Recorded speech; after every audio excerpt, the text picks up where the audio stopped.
Is the death penalty inhumane? In the only Constitution Bench decision which dealt with the issue in 1980, Justice Bhagwati answered in the affirmative.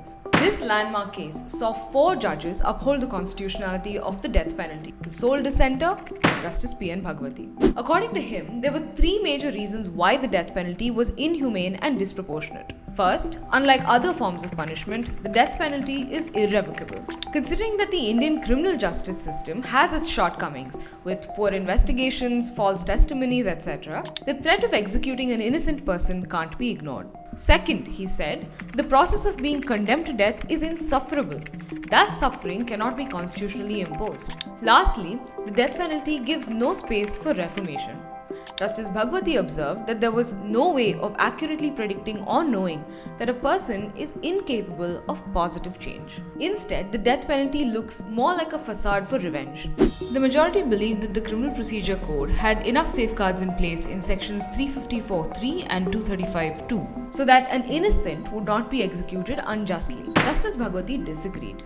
He said that opinions would vary from judge to judge, and he was not wrong. Project 39A's report showed that 36% of death sentences in trial courts between 2018 and 2020 were imposed on the same day as conviction, without hearing the accused. That is, 115 of the 306 were convicted without consideration of life imprisonment. Even Amnesty International vouches for the arbitrariness that Justice Bhagwati spoke of in their report from 2008. But the death penalty is definitely a big enough deterrent to not commit a crime, right? Well, not really. In a report published in 2015, the Law Commission of India concluded that the death penalty neither stops people from committing crimes nor does it give a sense of retribution.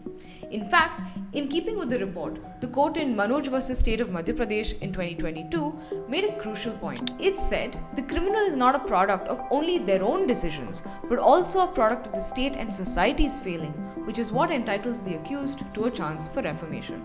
Over the years, the Supreme Court has followed the jurisprudence as set by Justice Bhagwati in cases like Channu Lal Verma vs. State of Chhattisgarh and Manoj vs. State of Madhya Pradesh. As part of the Supreme Court Observers special series commemorating 75 years of the Supreme Court, Shreya, Rastogi and Neetika Vishwanath from Project 39A write about the constitutionality of the death sentence and its complex history.